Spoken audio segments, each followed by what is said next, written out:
Yeah, I don't think Mother knew about this.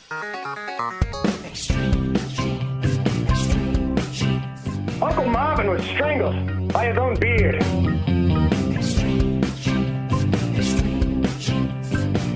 Yeah, you never saw it coming.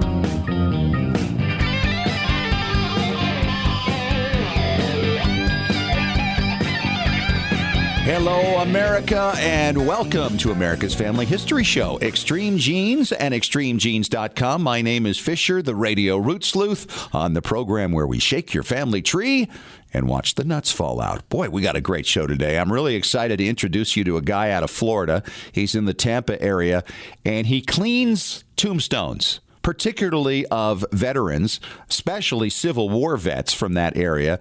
And he's training people around the world how to do the same thing. And he's known as the Good Cemeterian. Yeah, the Good Cemeterian. You may have seen him on national TV talk shows. His name is Andrew Lummish, and you're going to love to hear what he's got to say about what he does. And it's fascinating, really, how he honors the dead in his area through his work. He's a passionate guy. And later in the show, Tom Perry, our preservation authority, is going to be here. He's going to be talking about microphones because, you know, when you go to interview your relatives at the family reunion, if you don't get the audio right, nothing else much matters. You're going to want to hear what he has to say later on in the show. Hey, just a reminder, by the way, if you haven't done so yet, you got to sign up for our free weekly Genie newsletter. You can do it through our website, ExtremeGenes.com, or on our Facebook page. And we give you all kinds of links to great stories that you won't see anywhere else. I'll give you a blog each week, and it's all interesting stuff to people who are trying to track down their ancestors. All right, let's check in with Boston right now. David Allen Lambert is the Chief Genealogist of the New England Historic Genealogical Society and AmericanAncestors.org. He is the keeper of our family histoire news. How are you, David? Good to talk to you again. Hey, I'm doing good. Just about to leave to go to Harrisburg, Pennsylvania, and lecture at the Army War College down in Carlisle, and getting to shoot Thompson machine guns with World War II veterans of the 43rd Bomb Group. Boy, that sounds like so much fun. That is going to be a good time. Looking forward to it. Yes. Have to do some video for that one. And, of course, you and I will see each other next month in Fort Wayne, Indiana, for the Federation of Genealogical Societies conference there. I'm going to be keynoting on Wednesday. You're going to be doing some lectures.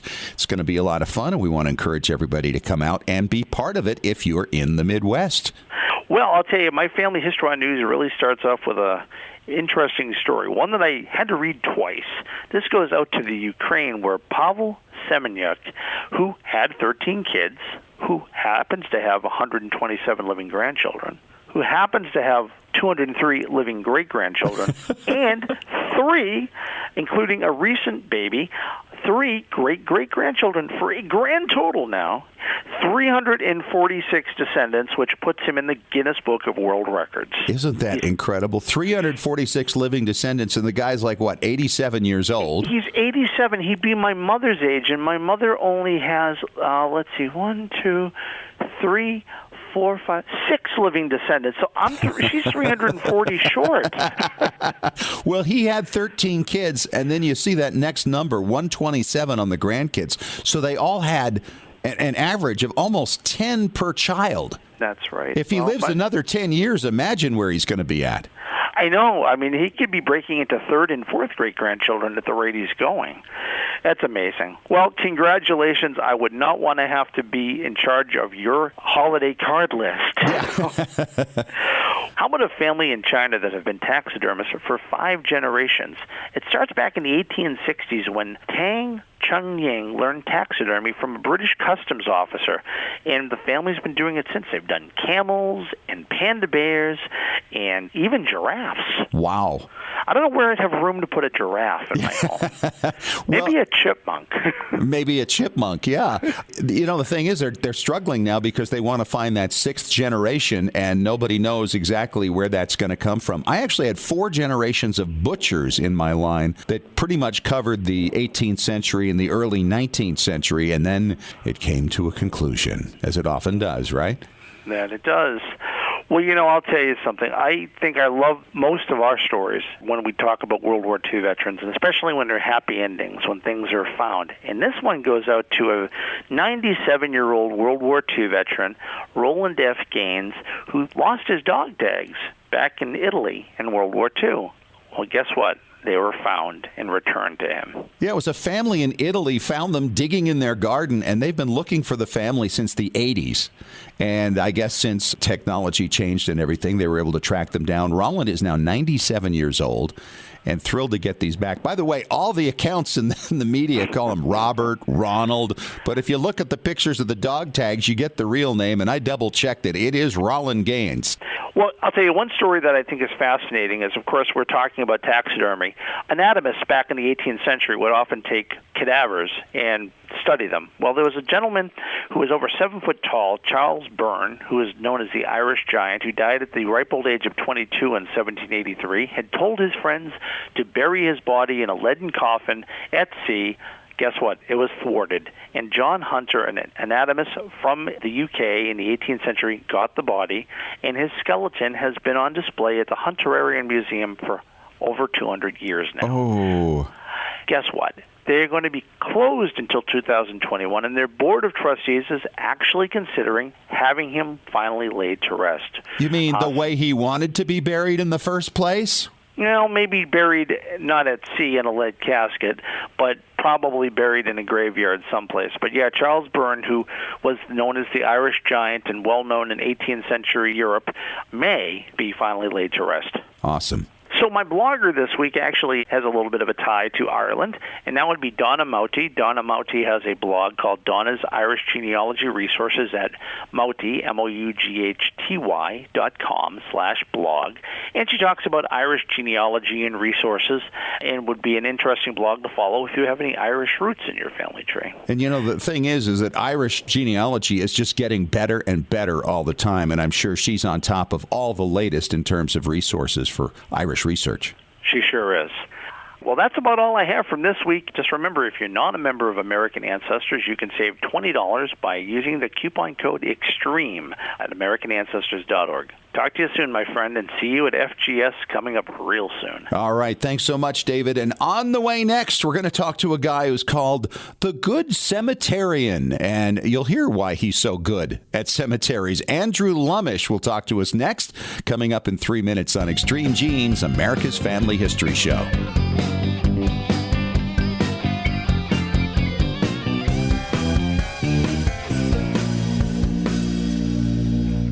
Legacy Tree Genealogists is a proud sponsor of Extreme Genes. Based in Salt Lake City, Utah, near the world's largest family history library, we've worked with genealogists all over the globe since 2004 to track down records, find your ancestors, and the stories that bring your legacy to life. We also analyze DNA test results, help you join lineage societies, and find missing cousins. Legacy Tree is the recommended research partner of MyHeritage.com and is the world's highest client-rated genealogy firm. Call us toll-free at 1-800-818-1476 or register online to get a free estimate. Right now, you can save up to $100 on professional genealogy research. But hurry, this offer expires at the end of the month. Even experienced researchers can benefit from our proven and experienced staff of specialists who can bring new approaches to old problems. Learn from our free genealogy tips on our blog at legacytree.com/blog. Legacy Tree Genealogists. We do the research. You enjoy the discoveries.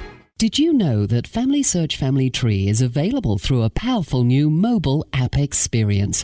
That's right. Now you can view, edit, and even add information to ancestors in your family tree whenever and wherever you are. You no longer need to wait to get home or make a date with your computer to view or update your family tree.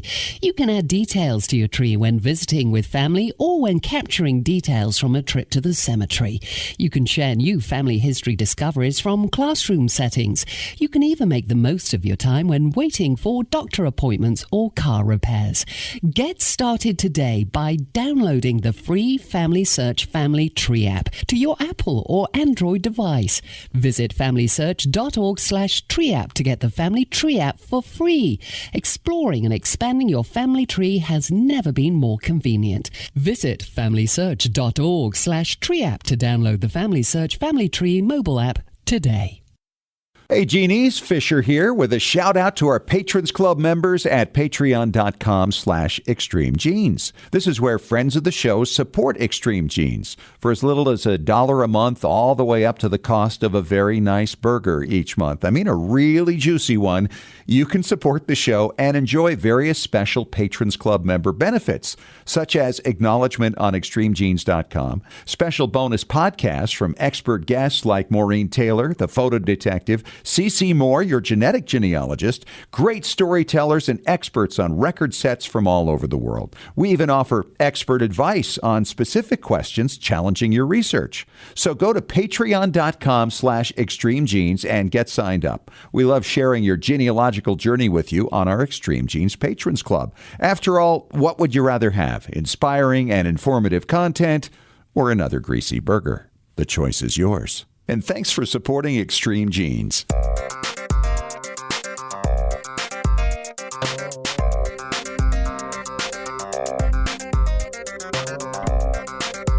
Welcome back. It is America's Family History Show, Extreme Genes, and extremegenes.com. It is Fisher here, your radio root sleuth. And this hour is brought to you by Legacy Tree Genealogists. Got to tell you, I got this great link sent to me by a friend the other day, and she said, well, you certainly must have heard of the good Cemeterian. And I said, no, I really haven't. But I checked out the link and read the story and had to get this guy on the show immediately. And I have him on the line with me right now from the Tampa, Florida area, Andrew Lumish. He is the good Cemeterian. Where did that name come from, Andrew? The name actually was given to me by a friend who happened to be a client of mine and a local television evening anchor when we were having a conversation in his kitchen one afternoon, and I told him of my hobby. He said, I'd love to film that if you don't mind. And I said, sure, if you want. I never really thought about it. And he coined me the good Cemeterian on that day. And when they aired that particular segment, which we thought would be aired between Dirty Dining and the weather and a few local folks would see it, it went viral and was the most viewed story in the history of ABC. Oh, my gosh. Well, let's tell people exactly what you do. And then I want to get into how this all got started. Sure. What I do is I restore monuments of predominantly veterans, but we do branch out to other family members and other regular folks. So I do a complete monument restoration. We do projects with others as well. I teach people how to do this. And in doing so, we share it through different forms of social media while doing the genealogical research on every single individual from the day they were born until their final day on Earth. So you'll see a before photograph of what their monument looked like before. You'll see the completed project, which can take between 2 months and 9 months to complete on typically. And then you get to read a story of that person's entire life, not just their service to the country, but their entire life, all nuts and bolts that come along with any life. As best as you could find, obviously. So you have people obviously working with you, not only on the stones, but on the genealogical research as well. How many people are in your organization? Three. Okay. My son, who occasionally helps me, he's 21. He helps me. He also helps with graphic design, imagery for different things that we share in social media. And my assistant, her name is Jen Armbruster, and she helps with genealogical research and a lot of behind-the-scenes things that a lot of people don't see or are not aware of. And how do you fund all this? Originally, I funded it myself, but it's grown exponentially. In doing so, we have the nonprofit. The reason we started a nonprofit was because CBS Sunday Morning had reached out to us to do a story with Jane Pauley. And we did the story with Jane Pauley, and it went crazy. And we received 4,000 messages that day after the story aired.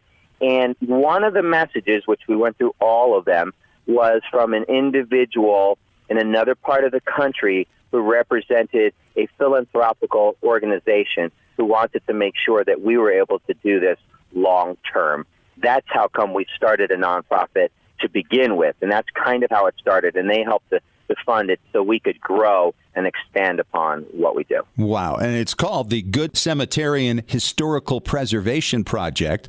And you can find that link in an article that we've got linked on extremegenes.com. And you can see the images of these before and after pictures of the tombstones. They're absolutely unbelievable. So let's talk about, Andrew, the first one you did and why you did it.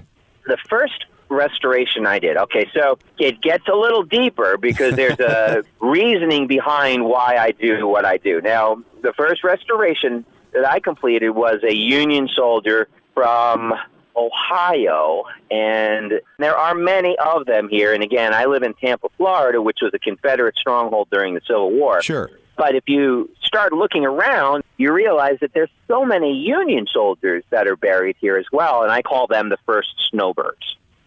So, yes, that's true. I've lived in Florida. It's amazing. They came here in 1900, and I'm like, wow. And it's interesting, too, because it's predominantly from that time period Confederate soldiers.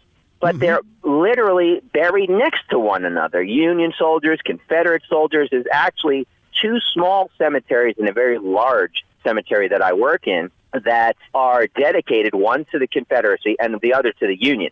They are 8 feet apart. Really? And I look, and I think it's very funny because I wonder how they would feel about that. Yes. You know, you've got they were fighting against one another and comrades and shooting at one another and killing one another, and they literally are 8 feet apart. 8 and feet it's apart, spending eternity together. Yes, it's an interesting concept, but I really do like it, and I love this. I take people on little tours when people come to visit. So this me was in your cemeteries. first one. You saw one of these and said, I got to clean that up. It was an exceptional monument, and I did the research on him and learned of all of his trials and tribulations of the family, and they took a wagon trail from Ohio to Oregon. They lost several family members tragically along the way. His wife passed away. He followed his son here to Florida, where he eventually passed away. And I had made connection with the caretakers and owners of that cemetery, and they gave me free reign to restore everything in the cemetery, so I did. Wow. And how much was that? How many tombstones? In that one, probably about 300. I think I only did veterans there. Okay. And that was your first one. And how many years ago? That would have been about 5.5 years ago. 5.5 years ago. I'm sure people are thinking, what do you do that allows you this free time to go out and do this? What's your career? I'm a small business owner. Okay. But I would say that I've evolved somewhat. So I've cast aside many things that once were important to me, and that included finances and where I was going to be at a certain age. I've discovered something that I love for a variety of different reasons, and it's far more important than money to me. So I don't vacation. I don't go out to eat. I have a business, and I work full-time. But this is far more important to me and far more satisfying, not only for myself, but because we have such a massive following across the world, the way we're changing and positively affecting other people's lives. As a father, it's almost like constantly the joy of having a birth of a child when you are impacting people so positively. And That's right. We've received hundreds of messages every week and currently thousands of messages in the last several days. So how do you get permissions for this kind of thing? I mean, you mentioned you work mostly in one or two cemeteries in your area, and you're looking to expand, and you're obviously sharing these techniques with other people so that they can do it elsewhere. I'm sure there are certain cemetery officials who would say, well, you got to get permission from the family, and you get probably kicked around back and forth between the cemeteries and the families. How does that work? This is very true for most people. Now, I always recommend, and I tell everyone who's interested in doing what it is that I do in their community and making a difference, that you must receive permission from whomever the governing authority is. Yeah. My situation is unique. I'm well known in the area and across the country, so people seek me out. And sometimes I will go to a cemetery, and if they don't know who I am, I introduce myself to them and offer my services to them free of charge, which is kind of mind-blowing, I guess, to a lot of people. They are rather surprised that I would do what I do for free. And then they typically, once they know who I am, they welcome me to do pretty much anything. I have free reign, but again, you have to be careful make sure family members are aware if there are still living descendants. Yeah, that makes sense. In fact, you were telling me before we went on air that you had a unique experience just today as you were going about doing some work. I did. I'm working on it in a new cemetery. I've added several cemeteries in the last month or so, but I was working in a new cemetery, and the caretaker recognized me, and he saw me, and he greeted me, and we began talking about projects. The owners and the caretakers want to get groups together, and I was offered 2 free plots today. So when I die, I have an opportunity to have free plots here in Tampa. That's awesome. Did you accept the offer? Yeah, it's unique, that's for sure. Did you accept the offer? I took it into consideration. So who would you have buried with you? I've got a long way to go still, so that's to be determined. I don't have an answer for that. That could be changed. Yeah, that makes a lot of sense. I'm talking to Andrew Lambert. She is the founder of an organization called the Good Cemeterian Historical Preservation Project, and he goes around and restores tombstones, mostly of veterans around the country, and specifically in his area of Tampa, Florida, and making quite an impact there. What kind of chemicals do you use on this? And are people ever concerned about that, Andrew? Well, you have to use the proper products. The products that I use are the only products utilized in all of our national cemeteries. I've been recognized by the Department of Veterans Affairs several times because I use the same techniques, the same products that are used in every national cemetery in the country as well as Puerto Rico. So the product I use is called letter D number 2, D2 biological solution.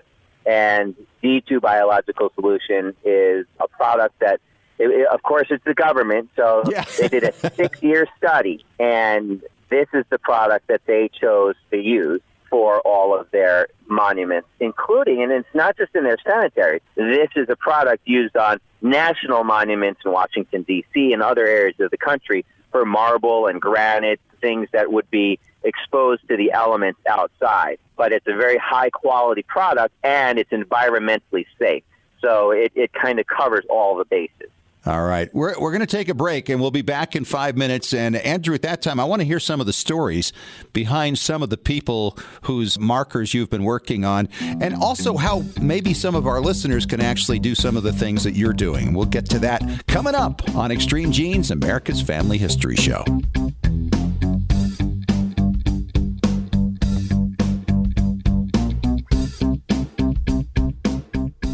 Looking for an easy way to show off your family history and share it with your family? Family Chartmasters offers beautiful custom pedigree art pieces and inexpensive family reunion draft charts in any design or size that fits your needs. With a free consultation at FamilyChartmasters.com, you can get started creating a new family masterpiece. Family Chartmasters has over 11 years of experience in creating and printing family charts. They can print any style genealogy chart from any genealogy file and can create exactly what you're looking for. You'll work with a specialized and talented consultant whose goal is to make you happy. Decorative charts make fantastic gifts for all occasions. And with Family Chartmasters' option of ordering duplicate charts at half price along with your original purchase at full price, you can afford to give a family heirloom to each member of your family. Contact Family Chartmasters today at FamilyChartmasters.com for your free consultation. Family Chartmasters will give the greatest care to your family history. Scientific studies have proven that youth who know even a little bit about their family history perform better academically and have a greater sense of personal confidence and stability. Genealogy is its own incredible superpower that arms our children with super strength. But how do you get your child or grandchild interested in studying their family history? That kind of stuff is just for grandmas, right? Not anymore. ZapTheGrandmaGap.com leaps the generation gap in a single bound. Author Janet Havorka provides you with useful and timely advice on helping the young people in your life become engaged in their own family history. Janet has an entire collection of books to inspire the young and the young at heart in fun, interactive ways. She also offers creative tips and advice on her blog and in her free weekly newsletter. Stop by ZapTheGrandmaGap.com today to sign up for Janet's free email newsletter with 52 weeks of easy tips, free downloads, and order your set of resource books and workbooks.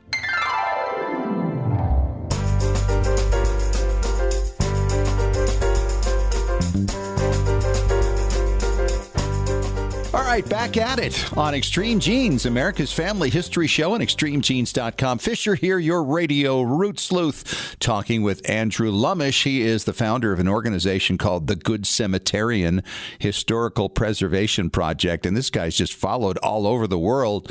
And Andrew, we were just talking about some of the tombstones you have restored, and I've seen the images, and they made my jaw drop. I mean, it's absolutely unbelievable because I would be scared to death that I would damage something that would cause some kind of problem, but you obviously have a very clear idea of what you're doing, and people trust you very much to do these things right.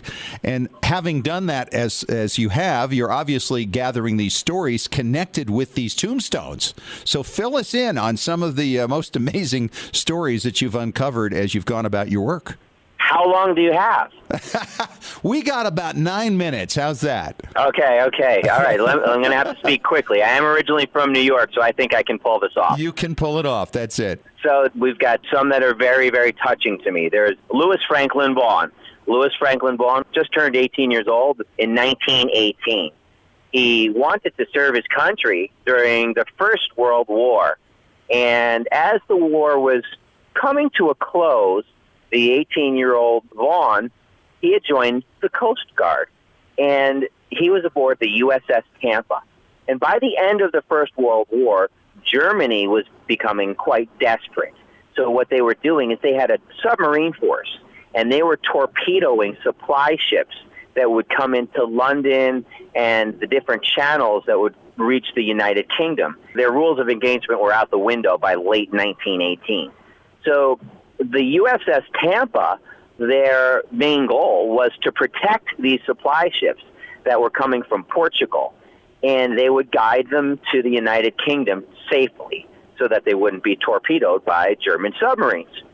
On September 26, 1918, the USS Tampa was torpedoed by a German submarine, and all 131 people aboard were killed, including 18-year-old Louis Franklin Vaughan.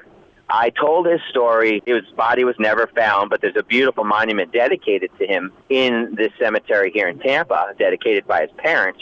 And I told the story, and it was a sad story, but it was made even sadder several months later when I went back and I took a look at his monument and dusted it up from leaves and the trees and turned and saw 3 small monuments behind his on the other side, all with little lambs, completely unreadable.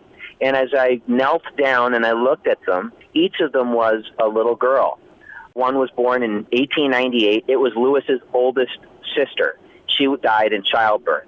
He would then had a younger sister born in 1903. She only lived for 14 months, and she died in 1904. Then he had an even younger sister born in 1911, and she only lived for 3 months. So the Vaughan family had 4 children, 3 daughters. The oldest lived to be 14 months old. One son, who lived to be 18 years old, wanted to serve his country, sat down with his family, who had already lost 3 children, convinced them that he should join the cause to support his country, and then he was killed by the Germans. Boy, that's got to touch your heart as you go about that work. Yeah, I make sure that family is taken care of all the time. I don't forget about the Vaughns. Yeah, I would imagine if there are any survivors of that family out there, they would simply be cousins of some sort. Yes, there are distant relatives. I've spoken to several descendants that are spread throughout the country. Now, have you run into some really funny stories along the way that you just can't believe? There's Joseph Robles, and Robles is a big name here in Tampa from long ago. He was born in 1819, and he was from Spain. He was a stowaway on a ship, and he came to the United States. He came to Florida. He went to Georgia and worked on a farm, fell in love with the farmer's daughter, and they moved to Florida and started to raise a family. During the Civil War, he joined the Confederacy, even though he was torn. I've spoken to his family at length about this. He loved his country, but when the Civil War came about, he didn't know what to do because he lived in the South, and he didn't want to go against his country, but he decided to serve with the Confederacy, and in doing so, he was a successful soldier. He was 5 feet 4 inches tall. Okay. And he was injured, and didn't want to give up his service, so he joined another unit. And one day, he was guarding a salt mine, which had been attacked by the Union forces earlier. So when he did so, he was alone, and the entire platoon that he was with went back to town. So they went back to town, and he was waiting as this Union ship came, and he was all alone guarding the salt mine. They sent a reconnaissance boat in to see who was there. He began wildly yelling and screaming once they landed ashore and shooting everywhere. He then barricaded himself in a barrel to make his voice reverberate and sound like he was multiple people as he began running everywhere, and they thought they were surrounded. He runs out onto the beach, pulls out his shotgun, points it at them. He's out of ammunition, and they surrendered to him. They all surrendered. They thought that they were surrounded. They thought they had a gun to them, and he threatened them. And they surrendered to him, and he marched the entire platoon into town and was forever a hero and legend in Tampa, Florida. That's all unbelievable. 5'4" inches of him. 5'4", and you've cleaned his grave up. His grave, his wife's monument, many descendants. And lots of the descendants, they went on as veterans in the First World War, Spanish-American War. Spanish-American War was a short conflict, but because of where we're located in Tampa, it was significant for this area. All right. So, Andrew, if somebody wanted to do what you do, how do they go about finding out about it? They can come to the Good Cemeterian on Facebook. We have also thegoodcemeterian.org is our website, Instagram. We teach people product and process information, how to do things properly, how to ask for permission, and that's what we do. So what we do is we try to help people as best we can so that they know what they're doing and are well-versed. And we always recommend, if you're going to start out, to probably work on some monuments of your own family members or descendants before you start offering your services to cemeteries and other individuals. That's what I always recommend. Yeah, I would think that that would probably be the safest way to go, right? I mean, we've done that with actually cleaning up daguerreotypes, and you don't want to mess with the real good ones. If you're going to break something, you may as well break your own, right? You know, it's like anything. You become better. Sometimes someone will message me and tell me, oh, it doesn't look as good as yours. The product doesn't work. I'm like, no, you didn't follow all the way through. Did you follow these instructions? Did you do this? When did you take these pictures? And we give very specific instructions, but not everyone follows directions as well as they might. And again, I have what is a blessing and a curse, but I have self-diagnosed obsessive compulsive disorder. So it's very good in doing what I do. So I'm incredibly thorough. I think most of us would call that just being a perfectionist. Yeah, I'm there's something wrong with me. How many stones have you done, by the way, Andrew? In excess of 1,500 at this point. 1,500 and many more to go. He is Andrew Lummish. He is the founder of a nonprofit. It is called the Good Cemeterian Historical Preservation Project. And he goes around and just cleans up old tombstones. And the work you do is beautiful. You can see links to his site on extremegenes.com and look at the before and after pictures. And what a great way to honor the dead and especially remember those who served in the military. Great work, Andrew. Thank you so much for having me today. I really appreciate the opportunity to chat with you and discuss a little bit of what I do. Well, love what you do. Thanks so much for coming on. Thank you for having me. And coming up next, Tom Perry, our preservation authority, to talk about how you can preserve your precious heirlooms. On the way in 3 minutes on Extreme Genes, America's Family History Show.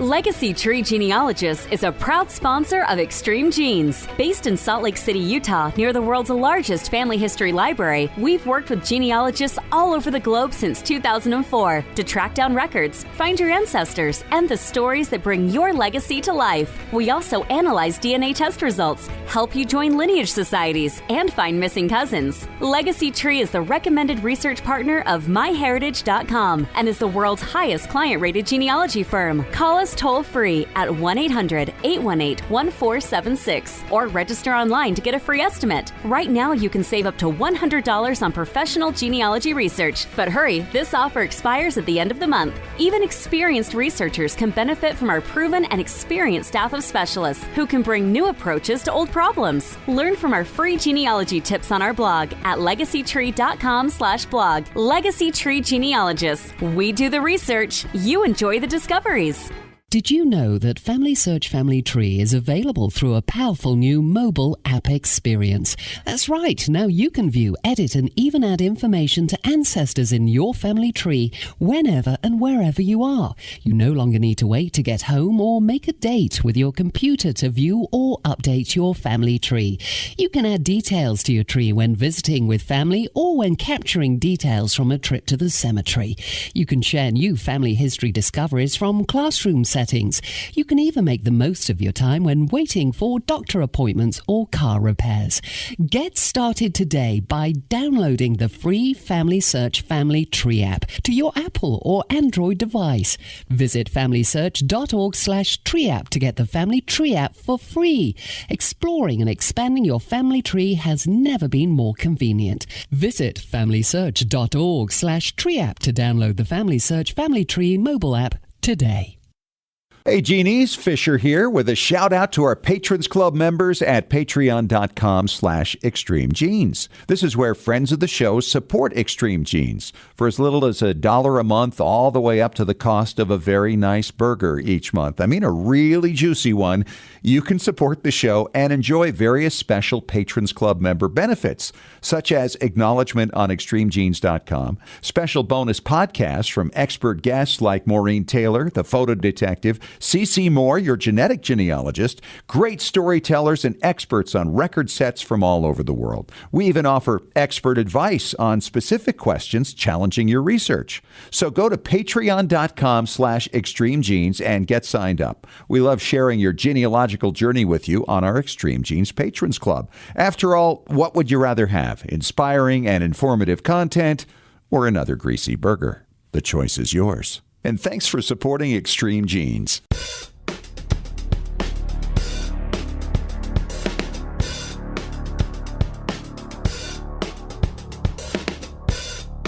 Welcome back. It's Extreme Genes, America's family history show on extremegenes.com. It is Fisher here, your radio root sleuth.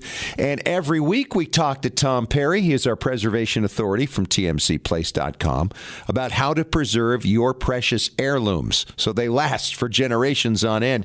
One of the things we like to talk about, especially at this time of year, is how to properly record the seniors in your family. The stories, the material that you're not going to be able to have forever unless you make sure you get it recorded. And that's why it's important to talk about microphones today, Tom. And I know this gets a little technical for some people, but it's important. It is. It's one of the most important things. In fact, if you ever go to a movie and you don't like the movie, if you actually could break it down, it's usually because of the audio. In fact, a lot of the big film festivals, one of the biggest things they rate a film on, whether they're going to accept it into their program or not, is the audio, because they feel if somebody's taken the time to really do the audio right, everything else is probably right. Because so many people say, and I grew up having people say this to me. In fact, that's why I got an audio engineering degree, because I didn't like what they said. They said, oh, we can fix the audio in the mix. Oh, don't worry about it. We can fix the audio. Well, to some extent you can, but it's just like the old saying, if you can't get it right the first time, when are you going to have time to do it over again? Sure. So you really need to get your audio as clean and pure as possible, because it is so important. It actually sets the tone for everything. You can kind of get back with YouTube videos and some videos that don't look too sharp, but if your audio is really, really bad, you're not going to view it. You're just going to turn it off and not like it. In fact, I remember a research study when I was in college that they got the exact same film, had different audio tracks, and showed it to two audiences that they went through and made them as close as they could. And one of them they rated really high, gave high remarks to. The other one was really, really poor. And the only difference was the audio. Interesting. Well, and this is the thing. We not only have to deal with microphones, we also have to deal with rooms and how many people are involved in the discussion. I mean, it is kind of complicated, but it's important to narrow down which type of microphone for which type of situation. And, of course, we have to look at costs that are involved in this as people anticipate family reunions this summer. Exactly. That's really hitting the nail on the head is family reunions right now. You want to get the right kind of microphones. And if you don't have the money to go out and spend $400 on a microphone, rent one. Or do the way we've talked before, buy one, buy it off eBay, buy a new one, then just resell it when you're done with it. But renting's a good way to get a super good quality microphone at very little money. Like you can rent a $400 microphone for a whole week for like $25, and it will be the best $25 you ever spent on your audio. So what type of microphones would you recommend for starters? I mean, somebody's going to be in a home setting, okay, maybe talking in a kitchen or in a bedroom somewhere, hopefully in a place where you don't get too much echo off the walls. What would be a good standard microphone for a one-on-one interview in that circumstance?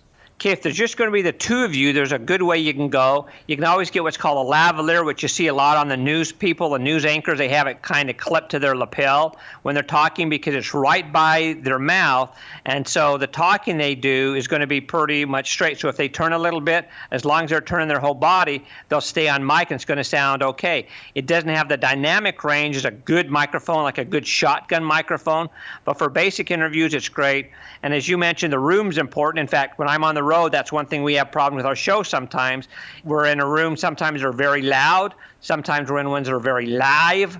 You're going to pick that kind of stuff up, and there's not a heck of a lot you can do about it.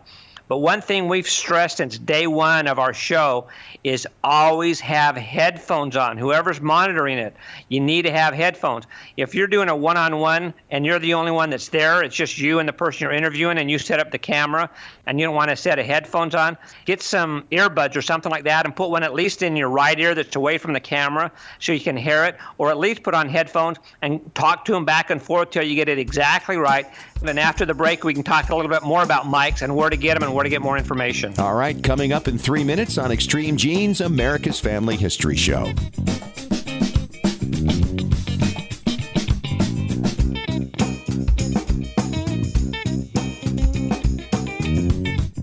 Looking for an easy way to show off your family history and share it with your family? Family Chartmasters offers beautiful custom pedigree art pieces and inexpensive family reunion draft charts in any design or size that fits your needs. With a free consultation at FamilyChartmasters.com, you can get started creating a new family masterpiece. Family Chartmasters has over 11 years of experience in creating and printing family charts. They can print any style of genealogy chart from any genealogy file and can create exactly what you're looking for. You'll work with a specialized and talented consultant whose goal is to make you happy. Decorative charts make fantastic gifts for all occasions. And with Family Chartmasters' option of ordering duplicate charts at half price along with your original purchase at full price, you can afford to give a family heirloom to each member of your family. Contact Family Chartmasters today at FamilyChartmasters.com for your free consultation. Family Chartmasters will give the greatest care to your family history. When was the last time you heard your grandmother's voice or saw your family enjoying life back in the 1950s or 60s? If the reason is you haven't known what to do with your old recordings, videos, and films, here's your answer. The Multimedia Center in Salt Lake City. We brought in a video project to the Multimedia Center, and overnight they duplicated it to DVD so we could meet our deadline. The Multimedia Center, 2870 East, 3300 South, Salt Lake City. Open Monday through Friday, 10 to 6. Call 801-483-1717 or go to transferduplication.com. Genies, it's Fisher with exciting news. The Weekly Genie, the official newsletter of Extreme Genes, is here. It's your Monday morning briefing on what's happening in the world of genealogy and family history and on Extreme Genes. Get all the details of jaw-dropping stories of discovery and keep up with the latest techniques in family history research. Get to know more about your favorite Extreme Genes personalities, and it's free. Sign up for the Weekly Genie now at extremegenes.com or the Extreme Genes Facebook page. And when you do, you'll receive David Allen Lambert's top 10 tips for beginning genealogists from the Chief Genealogist of the New England Historic Genealogical Society. Sign up today for the Weekly Genie.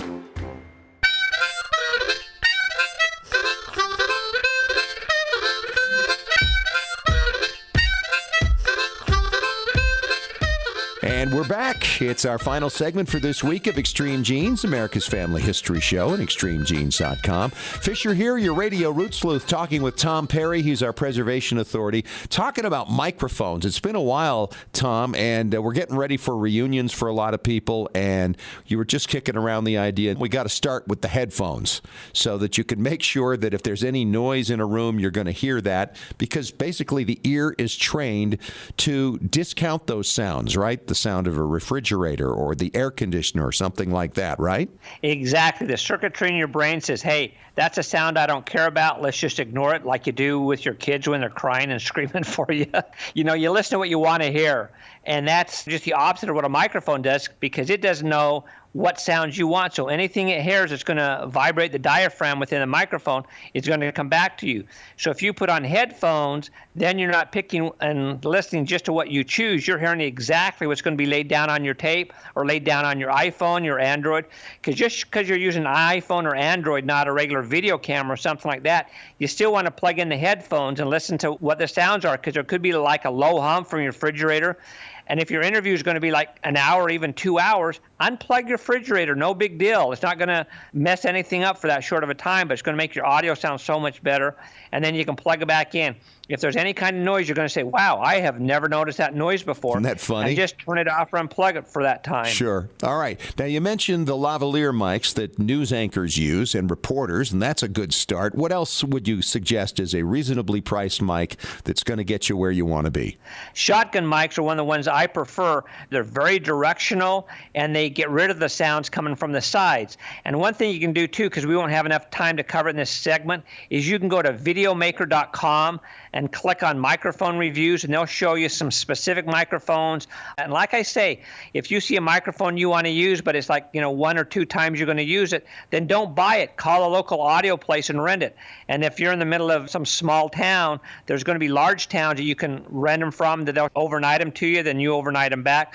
But it's still going to be a lot cheaper, and it's so important to get that audio right. So spend a little money, and you'll be so much happier. Your dynamic microphones, if you're doing an interview with 2 people, you can have a dynamic microphone that has a pattern that's like omnidirectional. It's going to pick up both of you. But if you're in a very live room, which is like 4 walls, a ceiling, and the floor, and there's no carpet, it's going to be very, very loud, like a lot of ones we run into when we're on the road. So you can get blankets, you can get sleeping bags, you can get pillows, you can get anything that's going to absorb the sound, egg cartons even, and hang them up to try and make the room not so live. You can do curtains, pull curtains, do all kinds of stuff, just stack up pillows around. Okay, so Tom, what if you're in an outdoor setting with a large group of people for this reunion? How would you handle that? Okay, if you have a lot of people that are like at a giant table, you can do 2 different things. The one I really recommend is what's called a PZM, pressure zone microphone, and it just lays right flat on the table. You put it in the middle of the table, or you have 2, one at each end of the table, and what it does, it turns the table into a giant diaphragm, and the microphone picks up everything that's said because it reflects off of the table. And it's not the best sound in the world, but it's going to be complete, and you'll be able to get everybody. And then once you have all of that, you can get into some good audio software and go in and clean up the main person that's talking, kind of bring them up and put the other ones down. And people think that you're magic, and it's just amazing what you can do with a PZM microphone and a little bit of editing software. Because group settings like reunions are very difficult, especially in an outdoor setting. But you're right. I mean, if you're going to get them all, you got to have something that's going to be capable of doing it, and then you can clean it up in post.